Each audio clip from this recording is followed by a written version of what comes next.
তৃণমূল উন্নয়নের পাঁচালী নিয়ে রাস্তায় রাস্তায় বাড়ি বাড়ি ঘুরছে, সব বাড়িতে পৌঁছাচ্ছে না, কিছু কিছু বাড়িতে যাচ্ছে।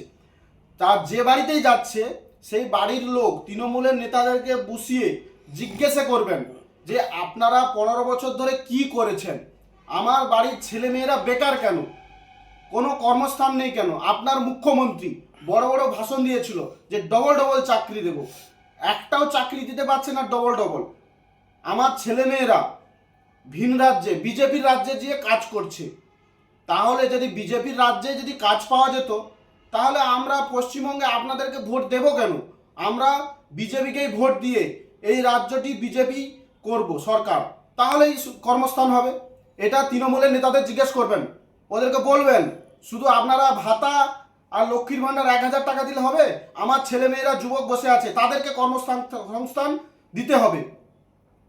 এটা তৃণমূলের নেতাদেরকে কান ধরে জিজ্ঞেস করবেন।